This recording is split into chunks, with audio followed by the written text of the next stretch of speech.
In Episode 8, it showcases the enthusiastic response of the members of the Assassin's Guild upon receiving a letter from Jade. The letter stated that Jade apologized for not returning for a long time, and now he had defeated the rulers of the Lourdes clan who had been preparing for war, and he had become the head of the clan.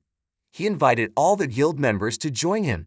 Jade had prepared a welcoming party at the Lourdes Palace and also invited them to live with him. Of course, all the guild members cheered joyfully at this good news. Lloyd then took and examined the letter from Jade. The scene then returns to the present time, where Lloyd and all the members of the Assassin's Guild are flying at very high speed with Lloyd's magic. Due to the high speed, Ren felt nauseous and her body couldn't take it, so she asked Lloyd to stop. Lloyd continued, reminding her that it was Ren herself who wanted Lloyd to come with them to meet Jade, because she wanted Lloyd to heal Jade too. Hearing this, Lloyd explained that a letter sent via teleportation with perfect coordinates was an extraordinary feat, as teleportation is one of the most difficult techniques that no one has ever been able to master. In other words, Jade could control this curse. Hearing this, Galilia and Teria thought that Jade might have been lying to them all this time. They were also suspicious that the letter might be a trap. Lloyd then assured them to meet Jade, because they all trusted him. In case anything unexpected happened, Lloyd would be ready to act. Lloyd decided to descend, and when they reached the ground, the members of the Assassin's Guild looked weak and exhausted. Lloyd was surprised to see this because they had been flying for less than 10 minutes. Seeing this, Lloyd decided to walk the rest of the way as the distance was not much further. Lloyd also suggested taking a short rest. Ren then happily volunteered to find something in the forest for them to eat together. Babylon explained that Ren grew up in the forest and might want to show off her skills to Lloyd. Ren accidentally killed her parents when she was a child, and since then, she lived in the forest. The person who saved Ren was Jade. Jade brought Ren, wrapped like a mummy, to the headquarters and said he had a new member, Ren, who had a poison curse. Of course, the others disagreed because they were afraid they would be affected by her poison as well. But Jade insisted, saying it was fine, and even remarked that Ren smelled like flowers. Despite that, Jade was still affected by Ren's poison. Seeing Jade like that, the guild members finally agreed for Ren to stay there with them. Afterward, Jade, Crow, and Teria designed clothes for Ren to prevent the poison from escaping her body. Finally, Ren's outfit was ready. Ren was very happy because the outfit had a magical technique to prevent the poison, and it was also very easy to put on and take off. So, besides being fashionable, the outfit was very functional. Ren cried tears of joy. Since then, Jade has been considered an older brother to Ren. Not long after, the food Ren cooked was ready. However, everyone there doubted the dish because of its disgusting appearance. Ren said that the dish was an instant stew made from the natural wealth of the forest. Teria then whispered to Ren that Lloyd was a prince, and she shouldn't cook something like that. But unexpectedly, Lloyd was already eating Ren's dish heartily. Everyone was shocked. Lloyd then said that the dish was delicious. Lloyd remembered that in his previous world, he had once made a far worse dish because he was poor. Babylon then said that for someone like him, who came from the slums, the dish was very frightening. But Lloyd ate it with such gusto. After the others tried it, they found out that Ren's cooking was indeed very tasty. Galilia couldn't believe that Ren had cooking skills because previously, Ren must have been afraid her poison would mix into the food, so she couldn't cook. Ren looked very happy and expressed a strong desire for Jade to eat her cooking as well. Then, in a flashback, Jade was seen talking to the other members. With a serious tone, Jade told his friends that he had always claimed to be an ordinary traveler. But actually, he was a member of the Lourdes clan and the third son of the clan head. The Lourdes clan was known for approaching people to manipulate them. Currently, the Lourdes clan was controlled by Jade's father and brothers, who were like demons. Every day, they were always planning wars like bloodthirsty monsters. Jade really wanted to stop those war plans, and to achieve this, Jade needed power and friends. So he approached the current members of the Assassin's Guild and formed a team. Jade admitted that he used his friends and sincerely apologized. But unexpectedly, the other members of the Assassin's Guild reacted very calmly, not at all worried about Jade's explanation. Whatever Jade's current identity to them, Jade was the person who gave them hope. Galilea said that Jade could use them without having to tell them. They also wanted to help Jade by eliminating his brothers. But Jade refused, saying it was his own business. He didn't want to involve and burden his friends.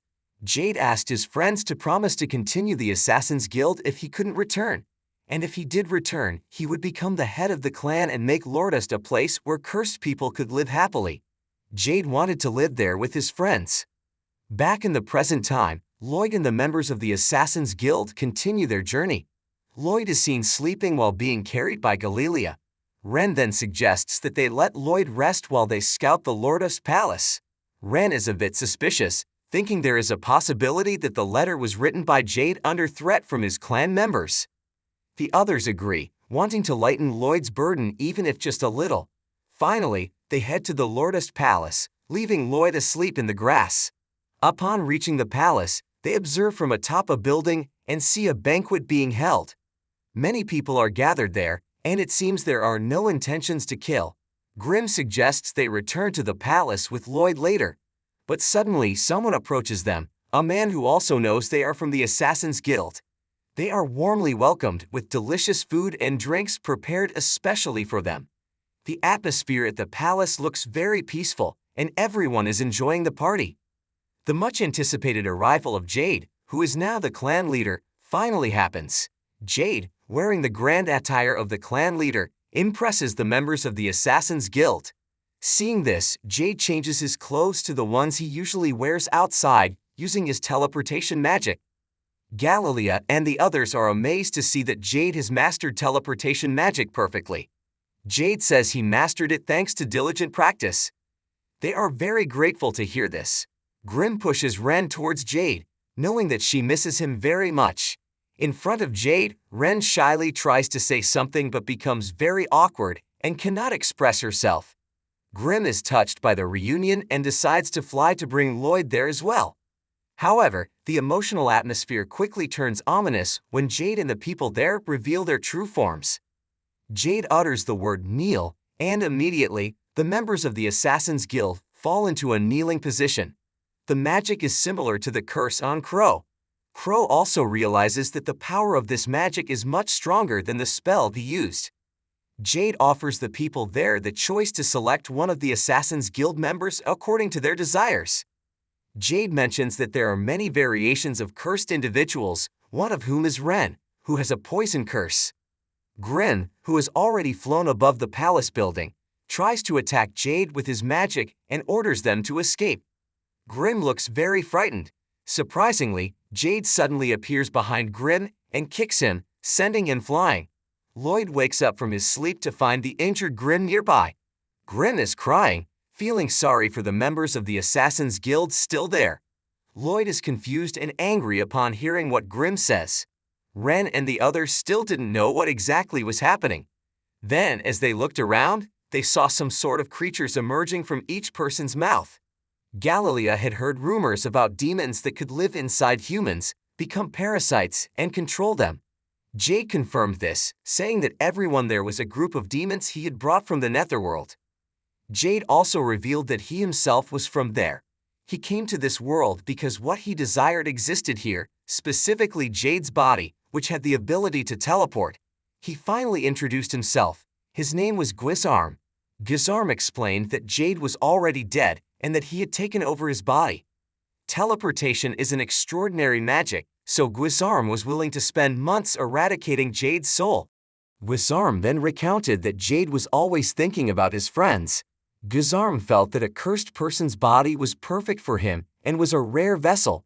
He even planned to take over the bodies of Jade's friends, who were also cursed. At that moment, Jade chose to die, because if his body died, Guisarm, who had taken over his body, would also die. However, on the brink of death, Guisarm revived him. After that, Jade still tried various ways to die. His soul continued to live within the body, and he kept seeking help. Guisarm then approached Ren, grabbed her head, and lifted her. He then told the other demons that they had to be careful with this child because she had killed her own parents. Of course, Ren's friends found this extremely outrageous. They really wanted to eliminate him, but their bodies still couldn't move. Gisarm then saw the tattoo on Ren's right arm and was confused because it wasn't in Jade's life record. Gisarm thought it might be a magic technique, but he wasn't interested in magic. He just didn't want any marks like that on his possession.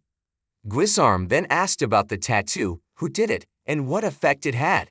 Ren was forced to answer, but she kept her mouth shut.